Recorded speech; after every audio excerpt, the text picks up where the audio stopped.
Bienvenue à vous. Tout de suite, c'est l'heure de l'invité de la rédaction et ce matin, nous nous intéressons à la situation en Tunisie. Coup de projecteur sur ce pays qui n'est pas parvenu à entreprendre une alternative politique. Depuis le 25 juillet dernier, le président Kais Saïed a promis un nouveau dialogue social avec une forte présence des jeunes.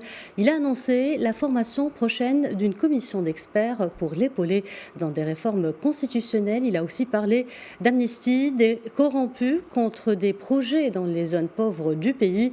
Mais à part la formation du gouvernement de Najla Bouden, aucune de ces annonces ne s'est vraiment concrétisée sur le terrain. Alors pourquoi? On en parle avec notre invité Hicham Bniaïch, expert en géopolitique et rédacteur en chef de New African. Il est en direct avec nous depuis Paris. Bonjour Hicham Bniaïch et merci d'avoir accepté notre invitation. Bonjour.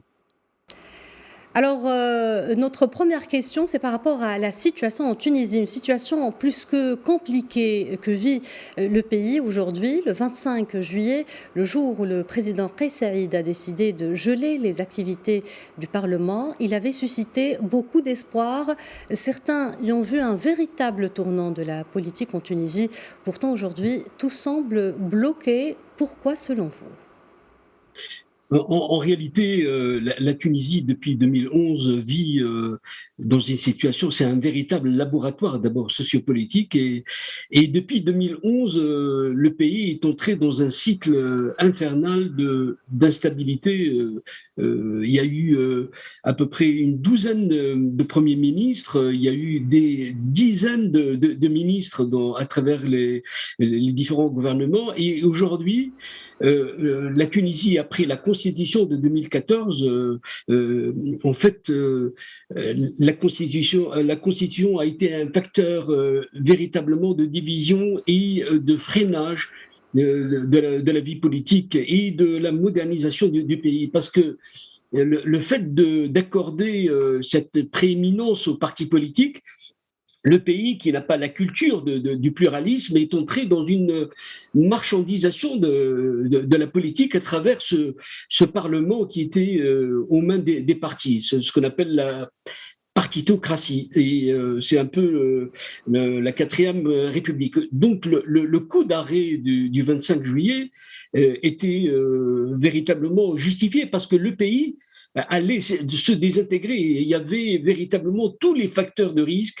Et je pense qu'il y a eu un alignement des planètes qui a favorisé ces éléments en permettant au président de prendre cette décision. Lui-même, il devait être étonné par cette tournure des événements.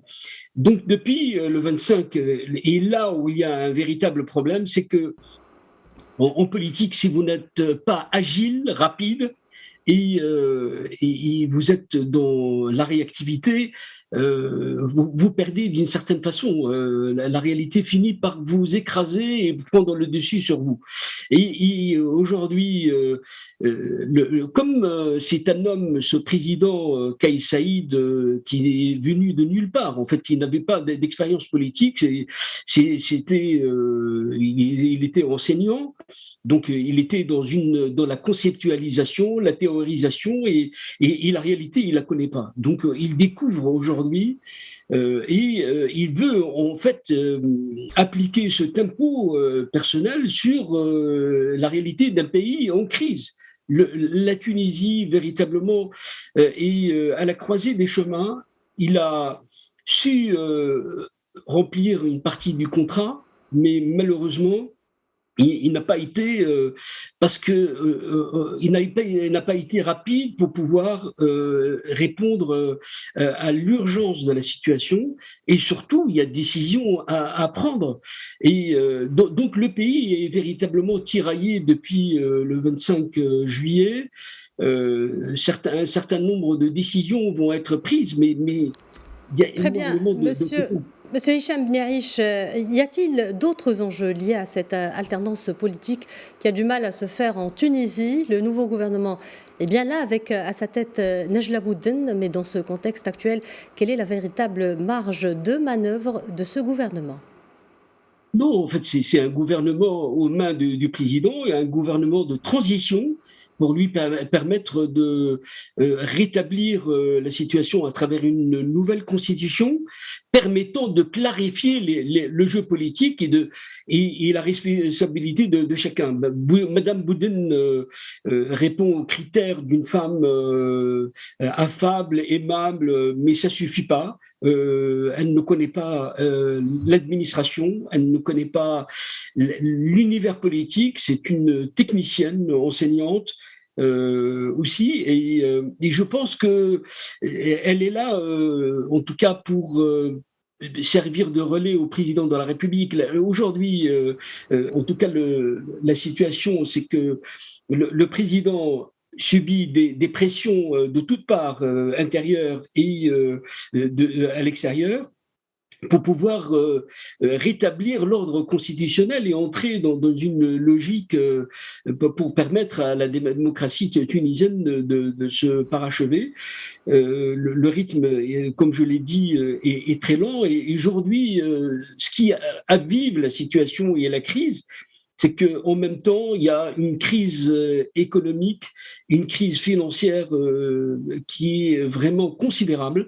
Et je pense que la pression qui est exercée autour de cette crise est en train aujourd'hui de conduire la Tunisie à aller vers le FMI, après avoir temporisé longtemps. Et aujourd'hui, le dossier est prêt. Il a été validé. Justement, Monsieur Hichem Bniaïch, parmi les facteurs clés qui pèsent sur la politique tunisienne, il y a le legs laissé par le parti Ennahda, son infiltration des institutions, notamment son pouvoir corrupteur aussi au sein de la justice et dans les milieux d'affaires. Pouvez-vous nous décrypter cet aspect en particulier ? Oui, véritablement, vous avez ce parti où une bonne partie de ses membres étaient venus de l'extérieur. Ce que disent c'est une équipe héliportée qui a été ramenée en 2011 en Tunisie, notamment à travers Ghanouchi, et aujourd'hui, Nada a infiltré les rouages de l'État.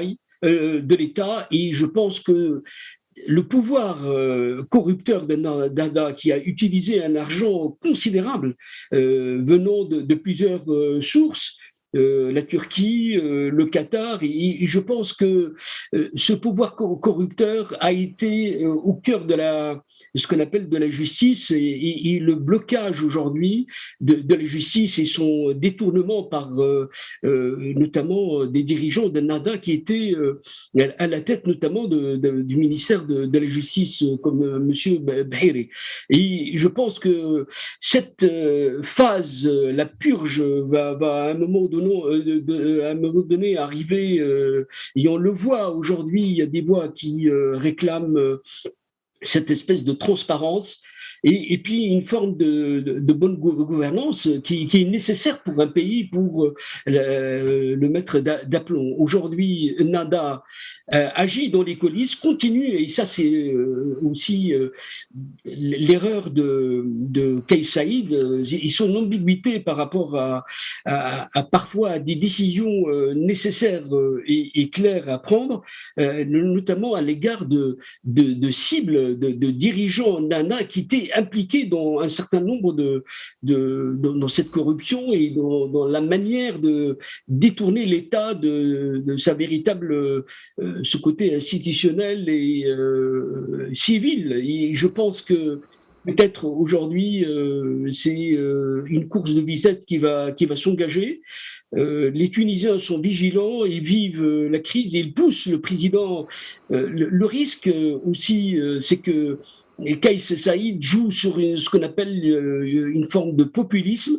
Et ça, c'est aussi un facteur qui pèse. Monsieur Bniaïch, d'ailleurs, je vous propose de nous arrêter à présent sur la personnalité même du président tunisien qui a déclenché une ferveur sans précédent le 25 juillet dernier, un président qui semble susciter désormais un tout autre sentiment. Quel regard posez-vous sur les actions de cet homme d'État et sur sa méthode ?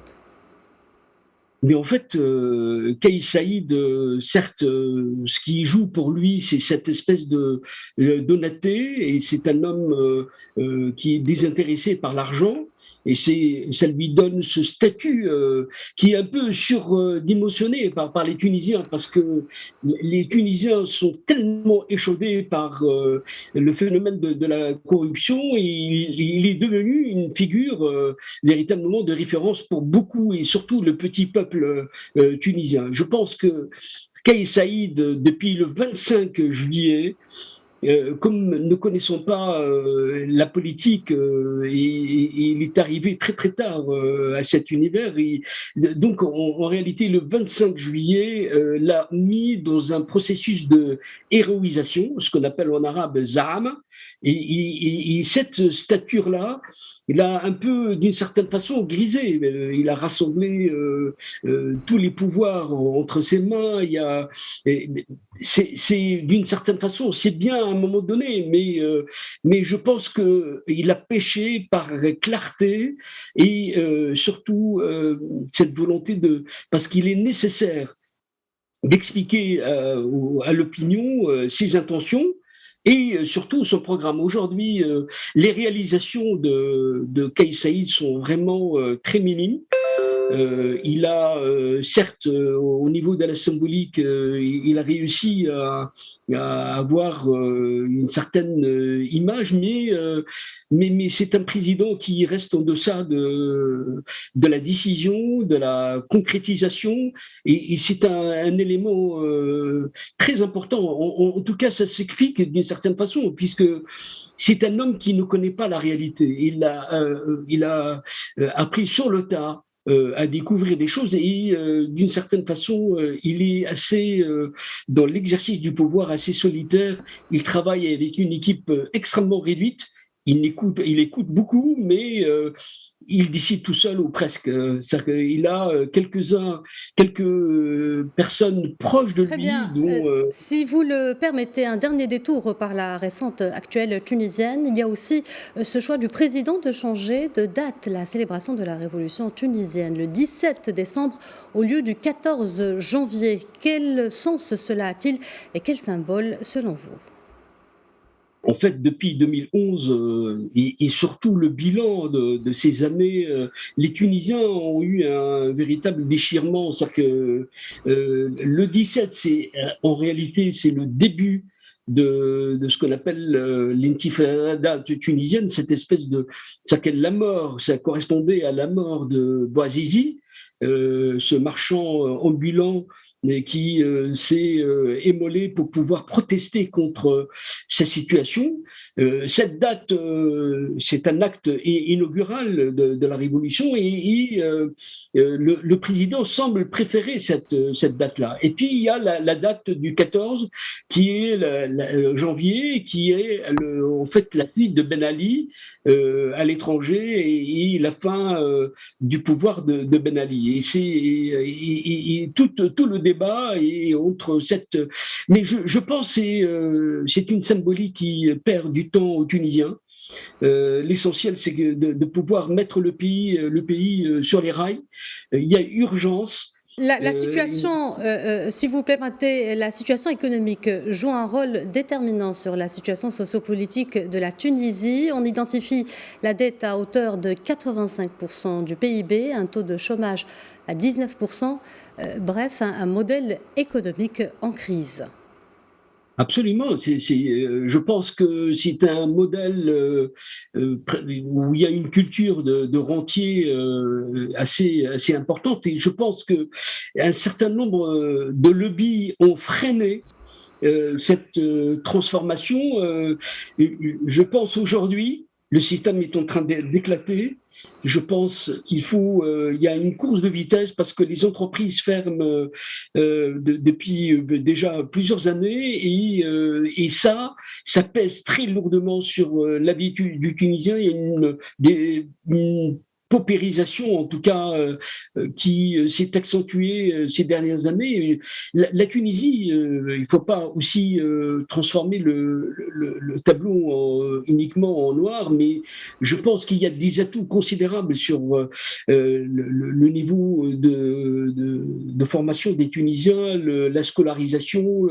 Il y a une élite tunisienne, il y a des gens bien formés qui sont en train de partir, et c'est une menace terrible pour cette Tunisie qui a besoin de compétences pour attaquer cette période de relève, cette période de relance, en tout cas, et de résilience. Et je pense qu'il y a véritablement une course de vitesse. Hicham Ben Aïch, concernant la soutenabilité de la dette qui fait également partie du dialogue des négociations avec le FMI en perspective des réformes, quelle est votre analyse sur ce point ? En fait, la dette, c'est elle qui va poser des problèmes. En 2023-2024 va être le pic le plus élevé du remboursement de la dette.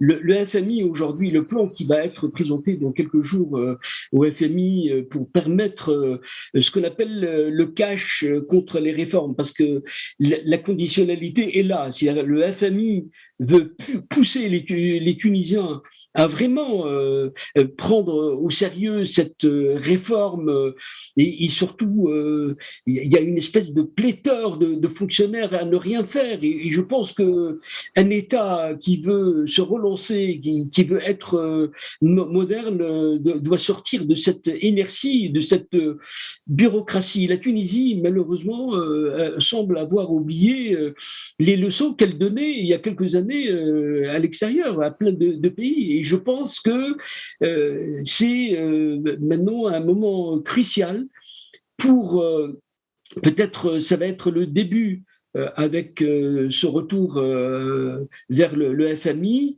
pour prendre au sérieux les mesures nécessaires et vitales, je dirais, pour le pays. C'est une nécessité absolue, parce que la pression est telle aujourd'hui que le temps est un facteur essentiel pour limiter les dégâts. Et la Tunisie aujourd'hui est dans cette phase-là. Beaucoup de gens s'intéressent au pays pour l'aider, mais les divisions internes a empêché véritablement d'aller vers cette aide extérieure, et je pense que les Tunisiens doivent se rendre compte Hicham Ben Aïch, je vous remercie d'avoir répondu à nos questions, et je rappelle que vous êtes expert en géopolitique et rédacteur en chef de New African. Merci. Merci à vous, chers téléspectateurs. Je rappelle que vous pouvez retrouver cet entretien sur notre média digital Media News.